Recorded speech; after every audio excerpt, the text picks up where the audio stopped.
All right, final topic here is the man there on the right in the yellow, Hulk Hogan. Boy, it's really unfortunate. I don't know if you followed this, Luke, as much as I have. It really shook me the day that he passed because I'm 53. He was 71. I grew up on the guy. I mean, when I was taken to see Rocky, and he was at Thunder Lips. I mean that was right after he went pro in '77 and really hit WWE in '79, '80.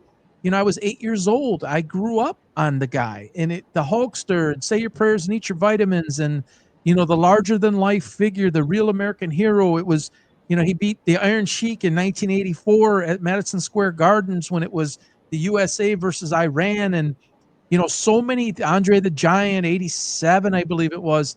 I was 15 years old. We didn't have internet. We didn't have everything that there is today.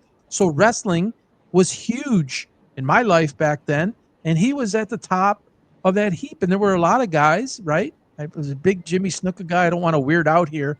I could go on and on with the names from back in the day, and the younger people think more of The Rock.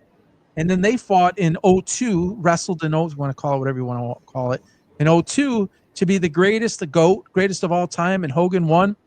And it's like he said what he said in 2007, and the tape was uncovered and released in 15, I think, where he used the N-word, and the WWE took away his Hall of Fame status, took him off the website, and then 3 years went by, and then they reinstated him to the Hall of Fame, and his image was forever tarnished because of that moment where he said it a couple times, and it was in relation to his daughter, Brooke. He didn't like who she was dating, and he used that word, and he used it a few times by the hidden camera that was in the room, and he was outed actually by a friend or a friend of a friend, and then he had the big thing with Gawker, and then he won the millions in lawsuit and whatever, and he got when he came back to the WWE, and he was booed loudly. A sad thing because we're all flawed. And if we took a 5-minute inventory of every one of our lives, what we would find, and if there was a hidden camera in our lives, what would people hear? What would they see that ultimately none of us are proud of? It's really sad to hear him be, he's all over my ex. I did a lot of posts, and people came up and they called me a racist. And every name you can think of, and hey boy, I don't support you. I lost some followers because of it. Really sad to see that. He impacted a lot of people's lives in positive ways, and I hate when somebody is a broad brush is done. There's a lot of former black wrestlers, current black wrestlers that have come out and supported him and accepted him and accepted his apology and forgave him. I know you're a little bit young for him to be like really in your era, Luke. But what I want to tell you about a larger than life figure as a kid growing up, and this whole ripping the shirt off and Hulkster and Hulkamania running wild and all that, Say Your Prayers, Eat Your Vitamins. He was like built as somebody that we were inspired by and empowered to follow, like to look up to. Like he was that inspiring figure that you wanted to be like, larger than life. Obviously, he's a large man, and built that persona forever, and then went into the NWO and TNA and Hollywood Hogan, and he became a heel, and back to the yellow jersey, and then or the yellow shirt, and ripping his shirts off. Just really sad to see. I have video that I found where they were actually taking him out of his house, and they were still pumping his chest. And I think the facts are all going to come out now that he had, it appears that he had complications from a neck surgery and a back surgery. He did not respond well to it. They couldn't do anything for him. Again, this is allegedly, but I think we're going to hear it come out more and more. They couldn't do anything more for him in the hospital. They got him comfortable at home. He had a hospital bed in his house, and then something happened, I think, with trachea, and it wasn't working right, and then apparently a cardiac arrest. But a super sad thing. Impacted my life as a kid. I'll say that. I got a lot of fond memories. And Malcolm Jamal Warner, Ozzy Osbourne, and Hulk all in 1 week. It's crazy. Now Phil Collins, you probably don't even know who he is, Luke. but Phil now Collins. Phil Collins is in hospice now, and it's Oh like man. they come in threes, and man, those are again all those guys. I grew up on Ozzy. I was never like a Black Sabbath guy or anything like. Wasn't even like the crazy Oz guy, but dude made some music. Couldn't understand him talk, but boy, when he sang, he's clear as a bell. And Hogan and Malcolm Jamal Warner on the Cosby Show. You could say a lot of things about that show, but that was a part of my life too. It's crazy. Your thoughts, Luke?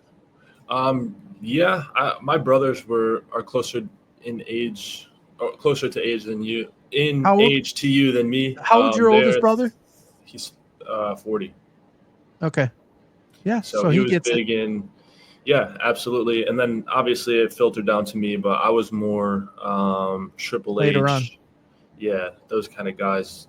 Shawn Michaels was my favorite, but um, it is sad to see someone who's done so much and get just tarnished like because I see it on X too, and it's like just like you said, like people make mistakes, and I'm not making an excuse for what he said or anything, but it's like the guy just died. He did a lot of good things besides that one clip or whatever. There's people, if it's about race, there's people like what you were talking. I thought about, I don't know if this is crossing the line or not, but Michael Vick, he did some bad stuff, right? But when he passes, everyone's gonna say what a great talent that guy was.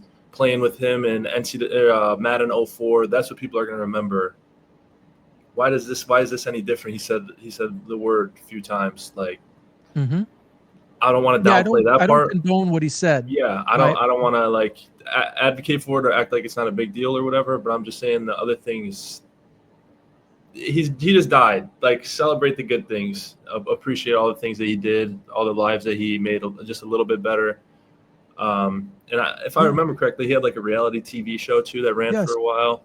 Yeah. Yeah, that was cool too. I remember that. I remember You know, having a little his crush on his son was daughter. involved in a racing accident where the other gentleman, still living, I believe, but is in full vegetative state. So like, those are and I hated what Michael Vick did, and it still bothers me what Yeah, Michael Vick absolutely. did. But does that define Michael Vick's whole life? I think No, Michael Vick has done some good things. I think he's changed as a man, and I think regardless of his color, you got to look at the life's journey and the full picture, because we all make mistakes. Some are more serious than others. yeah, Some people take people's lives like intentionally. I mean, that's a whole nother level than what Hogan said or even what Vic did. I mean, he took dogs' lives. yeah, Gosh, that's just horrific. And I saw something yesterday from a dog groomer place, and the people behind doing the baths were beating the dogs. And then I saw something else. Somebody was intentionally trying to drown a dog in the ocean, and people had to stop this man. I mean, so people do some cruel ass things, and it's some people sick. are not well. But Right, to hear, you know, the broad brush for something like that, words, and it doesn't lessen what he did. It should never have been said. It shouldn't even be thought. I don't see color. I don't judge people that way. Um, so it's unfortunate. it's Everybody, sick. if they don't agree with you or they don't like you, it seems like you're a racist or Right. you're an asshole or you're a loser.